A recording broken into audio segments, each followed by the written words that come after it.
तो गाय पे एक ऐसा कानून बनाए कि जो गाय को अपनी माँ कह रहे हैं या हरामखोर पुत्र जो अपनी माँ को निकाल देते हैं, तो वो तमाम पुत्रों को उठाकर जेलों में डाला जाए। इन पे जिनकी औलादों ने अपनी माँ को मुसलमानों के भरोसे छोड़ रखा है, तो उन औलादों को ढूंढ कर उन पे सजा लगे, उन पे कम एक जुर्माना लगे। और अगर वो फिर भी नहीं मानते अपनी माँ को घर से निकालने पे, तो इन पे यूएपीए देशद्रोह के मुकदमे लगे। चलो अगर मुसलमान को तुम्हें कानून बना, मुसलमान पे बना दो कि मुसलमान कोई भी गाय नहीं पालेगा, और अगर मुसलमान कोई गाय पालता है तो उस पर यूएपीए लगेगा। लेकिन जिनकी ये माँ है जो इनको पालते हैं और फिर छोड़ देते हैं और वो सड़क पे, कूड़े पे, ढेर पे पड़ी फिरती हैं, तो उन पे भी यूएपीए लगे कि तुमने अपनी माँ को घर से क्यों निकाला। कौन खाता है, कौन खाता है, कौन खाता है मुसलमान। और इतने ही तुम दमखम वाले, तुम्हारी अम्मा करती है कर्नाटक में, जाओ कर्नाटक में, तुम ही खुद खाते हो, तमाम लोग खाते, कर्नाटक नागालैंड में खाते, कर्नाटक में खाते। वहाँ तो तुम्हारी गोबरी है नहीं कि वहाँ तुम जाके कुछ कहो, क्योंकि तुम्हें पता है तुम भिख मंगे जो हो, तुम्हें पूरा को खरीद के एक साथ तरह देंगे। लेकिन वहाँ पर तुम ताड़व ज्यादा मचाते हो जो हिंदी बेल्ट है। तुम्हें पता कि यहाँ मुसलमान ज्यादा है, यहाँ मुसलमान जो है बहुत गरीब है, तो बहुत अमन पसंद है, कोई कुछ कहेगा नहीं। कि मोदी जी आप ऐसा कानून क्यों नहीं बना देते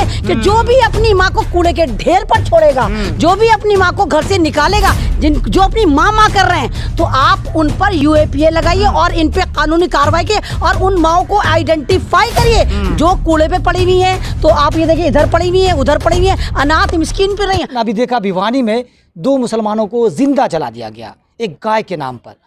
तो क्या कहेंगे, गाय के नाम पर मुसलमानों को मौत के घाट उतार दिया जा रहा है। हाँ, पहले तो आप अपने सवाल में करेक्शन करें, ये हत्या नहीं है, मॉब लिंचिंग है। हत्या होती है 1-2 लोगों द्वारा, मॉब लिंचिंग होती है एक बाकायदा कोऑर्डिनेट करा जाए, एक प्लान करा जाए और बहुत सारी भीड़ भेड़ियों की शक्ल में आए और किसी भी मजलूम मुसलमान को पीट कर उस वक्त तक पीटते रहे जब तक वो मर ना जाए। इसको कहते हैं मॉब लिंचिंग। तो ये हत्या नहीं, ये मॉब लिंचिंग हुई है। और जिस तरह राजस्थान में एक के बाद एक और राजस्थान से सटे हुए इलाके हरियाणा में मॉब लिंचिंग की जो एक सीरीज चल रही है और उस पर वहाँ की सरकारें खामोश है। शायद इनको लगता होगा कि भाई मुसलमान हैं, इनके लिए कोई नहीं खड़ा, भाई अनाथ है तो ये मिस्कीन है, इनको अगर हम इनके खिलाफ मतलब इनको फेवर करेंगे तो इनके खिलाफ जो तमाम हमारे जो हिंदू वोटर हैं वो शायद हमें वोट नहीं देंगे। तो ये आपकी भूल है, ऐसा नहीं होना चाहिए। और अगर वाकई वो तमाम हिंदुस्तान के भारतीय जिनमें इंसानियत है जो इस घटना की निंदा कर रहे हैं, उनको भी पता है कि ये मॉब लिंचिंग हुई, उनको भी पता है ये एक पॉलिटिकल एजेंडा, उनको भी पता है, क्योंकि हरियाणा बीजेपी के हाथ से खिसक रहा है। इसलिए राजस्थान के 2 युवकों को लाकर हरियाणा में मारा जाता है। यानी गुंडागर्दी ये दिखाई जाती है हरियाणा के में कि देखो हम अपनी स्टेट के मुसलमानों को नहीं, हम पड़ोसी स्टेट के मुसलमानों को भी जीना दूभर कर देंगे, उसकी मॉब लिंचिंग कर देंगे और हमारा कोई बाल भी बाका नहीं करेगा। जिस तरह मोनू मानेसवर ने एक कोऑर्डिनेट करा, पूरा प्लान करा, मुखबिरी करी। और अभी आपको शायद नहीं पता, बिल्कुल लेटेस्ट अपडेट आया है कि जिन्होंने मारा उनमें से 3 तो पुलिस के मुखबिर हैं और पुलिस भी इनको समर्थन दे रही है। और एक लेटेस्ट अपडेट ये भी आया कि मोनू मानेसवर का इतना बर्डन पड़ा है कि उसका जो नाम है वो एफआईआर से निकाल दिया गया। तो किन लोगों ने बर्डन डाला है, तो कौन लोग हैं, उसके पैसे जा रहा। महापंचायत होती है हरियाणा में बीएचपी का और हिंदू परिषद का, वो कह रहे हैं कि जो अगर हरियाणा पुलिस आती है, दिल्ली राजस्थान पुलिस आती है तो उनको वो मैंने सुना है, मैंने सुना है कि कातिलों के सम्मान में 100 गांव, मुझे तो नहीं लगता मुझे 100 गांव में वहां पर कोई भी इंसान रहता होगा, तमाम वो गांव दरिंदों के ही रहे होंगे। क्योंकि अगर कोई गांव वाला इंसान होता, अपनी माँ की औलाद होता, अच्छा संस्कारी होता, भारत को मानना होता, भारत के संस्कार को, भारत के संविधान को मानना होता, तो ये लोग एक ऐसे कातिल की, एक भेड़िया कातिल की या भेड़ियों के कातिल की टीम का समर्थन ना करते। और एक बाकायदा इन्होंने जो एक सम्मेलन करा है, सॉन्ग गाँव वालों ने कहा कि हम देखते हैं कि मोनू मानेसवर को और इसके साथ जितने भी दरिंदे भेड़िए थे जिन्होंने मुसलमानों को मॉब लिंचिंग करके मारा, अगर इनको कोई उठाने पुलिस आती है तो वो अपने पैरों पर आएगी, लेकिन अपने पैरों पर नहीं जाएगी। 10-12 लोगों का एफआईआर दर्ज किया है, तो लेकिन मोनू मानेसर का नाम नहीं है। एक बार बताइए, आप एक बार बताइए, जिसने ये पूरी दुर्घटना को अंजाम दिया, जिसने पूरे कोऑर्डिनेट करा, जिसने मॉब लिंचिंग करी और जो शर्मिंदा नहीं है, जो आराम से कह रहा है कि हाँ मैंने मारा, जिसके फेसबुक पर तलवारें, रिवॉल्वर है, ये हैं, और जो तब लगातार पुलिस वालों के साथ, तो सरकार के साथ, तो शासन के साथ, तो प्रशासन के साथ अपना हरकतें करता नजर और कहता कि मेरे पास एक सेना है। आपको लगता है कि भारत जो है यहाँ पर जमहूरा राज चलता है? आपको लगता है कि भारत में जो एक बादशाहत चलती है, एक हिटलरशाही चलती है कि यहाँ पर कोई भी ऐवा टैवा, कोई भी भेड़िया नरबख्शी गुफा की औलाद आएगा और अपनी सेना बना लेगा और कहेगा हम सबक सिखाएंगे? और जिस तरह ये हरकतें हो रही हैं, तो सवाल मेरा बनता है, आपके चैनल से बनता है कि मोदी जी आप ऐसा कानून क्यों नहीं बना बना देते हैं कि जो भी अपनी माँ को कूड़े के ढेर पर छोड़ेगा, जो भी अपनी माँ को घर से निकालेगा, जो अपनी माँ कर रहे हैं, तो आप उन पर यूएपीए लगाइए और इन पे कानूनी कार्रवाई कीजिए और उन माओ को आइडेंटिफाई करिए जो कूड़े पे पड़ी हुई हैं। तो आप ये देखिए, इधर पड़ी हुई है, उधर पड़ी हुई है, अनाथ मिस्कीन पे रही है। और मैं कहती हूँ ओखला में भी आइए, क्योंकि आपकी माँ, कानून बनना चाहिए। कानून ऐसा बने कि जो भी गायें जिनको ये माँ बता रहे हैं, अगर वो कहीं भी पाई जाती है, जाहिर सी बात है उसका कोई तो कोई मालिक होगा, कोई तो उसकी औलादे होंगी। ये तमाम जो रक्षक भक्षक बन के फिर रहे हैं, तो अगर वो गायें आपको अनाथ बेसहारा कूड़े के ढेर पे मिलती है और कहीं भी मिलती है, तो पता लगाएं कि इसके माँ बाप, इसके और इन माँ बापों की औलाद कौन है। इन औलाद ही तो ढूंढ रहे लोगों को, पकड़ लेते हैं। आप एक गौ तस्कर, अरे एक बात मैं ये तो कह रही हूँ कि आज जिस गांव पे ये इल्जाम लगाए, मैंने आपके चैनल से पहले भी बोला, इस पूरे गांव में मुस्लिम समाज के घर में एक गाय दूध के लिए भी नहीं है, क्योंकि उनको पता है कि किसी वक्त भी सरकार गाय के नाम पे हमें उठा लेगी। आप बताइए, बुलेरो में ये लोग जा रहे थे, बुलेरो में कोई गाय नहीं थी, 2 युवक थे, प्री प्लान इनको पकड़ा गया, इनको गाड़ी से उतार के पीटा गया, फिर इनको इतना मारा गया और सबूत मिटाने के लिए इनको गाड़ी में डाल के आग लगा दी गई। और अब कह रहे सीबीआई इंक्वायरी होनी चाहिए। सीबीआई मीडिया गौ तस्कर वर्सेस दे रहा है कि गौ रक्षक, ये क्या मीडिया? आप कौन से मीडिया की बात कर रहे हैं? आप कौन से दलाल मीडिया की बात कर रहे हैं? आप भांड मीडिया की बात कर रहे हैं? आप कॉर्पोरेट घराने की बात कर रहे हैं? ये तो मुद्दे को हल्का करने के इनको तो पता है कि 24 में इलेक्शन है, भारतीय जनता पार्टी कहीं ना कहीं लूज करती नजर आ रही है। इंटरनेशनल लेवल पे जिस तरह मोदी अदानी की बेइज्जतियां लग रही हैं, तमाम स्कैंडल निकल कर आ रहे हैं। और आपने देखा कल जिस तरह बीबीसी की जो एक आपने देखी डॉक्यूमेंट्री आई थी, लंदन में जिस सुमित पे सारे के सारे लेबर पेन, हाँ वहाँ पे सुमित ही तो है वहाँ के प्रधानमंत्री, सुमित ने वहाँ पर संसद में कहा, वही सुमित जिसके लिए ये तमाम भारत के जो लोग थे ये यही सोच रहे थे कि हमारी अम्मा की कोख से पैदा हुआ था सुमित, और बड़े खुश थे, घी के चिराग जला रहे थे। वही सुमित कह रहा है कि अगर बीबीसी लंदन में भारत में कार्रवाई होती है, इलीगल तरीके से पे होता है, तो हम इस पे एक्शन लेंगे। तो यानी कि तुमने तो भारत के एक नाम बदनाम करवा रखा है। अमेरिका देखो, ये देखो, हर जगह हो रहा है। तो इनको लग रहा है कि 24 में इनके हाथ से 24 खिसकता जा रहा है और तमाम स्टेटों में इलेक्शन, तो अब ये मुसलमानों के नाम पे तमाम ड्रामा कर रहे हैं। मेरा सवाल ये है कि जब मुसलमानों के साथ इस तरह की मॉब लिंचिंग होती है, घटनाएं होती है, तो मुसलमान खड़े नहीं होते। आप जैसे इक्का दुक्के लोग खड़े हो जाते हैं, तो कैसे भी नहीं खड़े होते। तो कैसे खड़े हों? कैसे खड़े हों? उनके समर्थन में कई जिलों के महापंचायत जमा हो जाती है उनके समर्थन में। तो कैसे खड़े हों? जब भी मुसलमान कोई हक की बात करता है, आपने एनआरसी तो आपको याद होगा,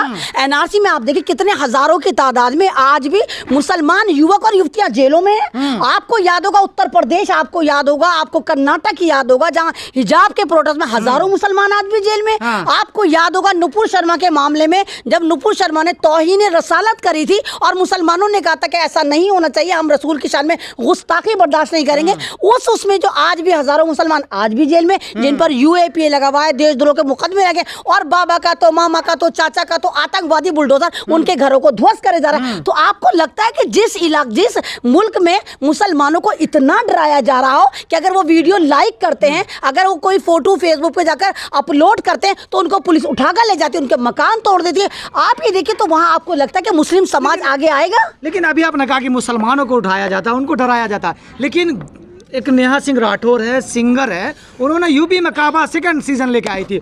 जो कानपुर देहात में जो घटनाएं हुई, 2 को मारा गया, उन पर उन्होंने एक गाना लिखा, पुलिस ने नोटिस भेज दिया कानपुर की पुलिस। नहीं तो आपको, वो तो मैंने आपसे कहा ना, जो आवाजें उठा देगा, आपको नहीं लगता कि मेरे पे केस नहीं है? उत्तर प्रदेश में मेरे पे 2 केस हैं आपकी सरकार की तरफ से, दिल्ली में मेरे पे केस है। तो जो आवाज उठाएगा उस पे ये इसी तरह उसको डराएंगे, धमकाएंगे, जेल की धमकियां देंगे। लेकिन अगर आप वाकई इंसानियत की बात करते हैं, अगर आप वाकई कह रहे हैं कि आप वाकई संविधान पर यकीन रखते हैं, तो आपको ऐसे लोगों के लिए आगे आगे आना होगा। आप देखिए, कभी भी दलित समाज के साथ बुरा होता है, मैं ये नहीं कह रही कि दलित समाज इतना एक्टिव है तो दलित समाज इतना सक्षम है कि उसके साथ कुछ भी होता तो कुछ भी कर लेगा, लेकिन उसके बावजूद वो आवाज उठाते हैं। कहीं भी आपको याद होगा वो छोटा सा बच्चा 7 साल का, जिसको पानी पीने की सजा में मॉब लिंचिंग करके मार दिया गया था। किन्होंने मारा था? हमारा जो मुकाबला है, हम जो फाइट करना चाहते हैं, हमारी टक्कर हिंदुओं से नहीं है, ना हिंदुस्तान के हम हिंदुओं से लड़ना चाहते हैं। हमारी जो सीधी टक्कर है वो मनुवाद से है। हमारी सीधी टक्कर जो है वो ब्राह्मणवाद से, जो मात्र 3% है और पूरे भारत की इन्होंने ऐसी तैसी मार रखे।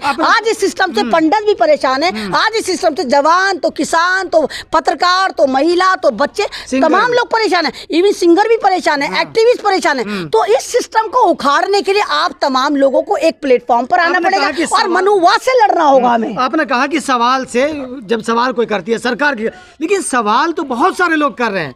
एक सिंगर सवाल करती है तो उनके घर पे नोटिस जाता है, क्योंकि सवाल जायज था। लोगों ने, दुनिया ने देखा कि 2 लोग जलकर उनके घर में, अपने घर में नहीं, आपको याद होगा जब मोदी जी सन 2014 में पब्लिसिटी कर रहे थे और नए नए कूद रहे थे और नए नए भारत की जनता को बेवकूफ बना रहे थे, तो उस वक्त मोदी जी ने कहा था कि मुझे पसंद है कि अगर मेरी कोई गलती हो तो आप क्रिटिसाइज करें, मुझे बताएं क्या गलती है। लेकिन जैसे ही सत्ता इनके हाथ में आती है, जो भी सरकार को गलत नीतियों को कटहरे में खड़ा करता है वहां यूएपीए लग जाता है, देशद्रोह के मुकदमे लग जाते हैं, टोटल लाठीचार्ज, तो वाटर कैनन, क्या क्या होता है। आपसे मैंने पहले भी कहा कि दलित समाज पे भी लगातार जुल्म हो रहा है, लेकिन दलित समाज एकजुट है, पूरा शहर नीला पीला कर देते हैं। अगर आपको राजस्थान याद होगा जिस तरह नीला करा गया, आपको दिल्ली याद होगा जहां पे भी दलितों पे जुल्म होता है, तो सारे दलित एक साथ हो जाते हैं। लेकिन मुसलमानों के साथ ये ट्रेजेडी, मुसलमान कहीं ना कहीं डर के आलम में वो डरता है, उसको पता है मुख्य धारे में तो हम है नहीं, नाम गवर्नमेंट जॉब में, नाम कुछ अपना खुद खाते कमाते हैं। तो दूसरी बात उन लोगों को भी समझना चाहिए जो हिंदू राष्ट्र जैसे यहाँ पर भी बहुत सारे हैं।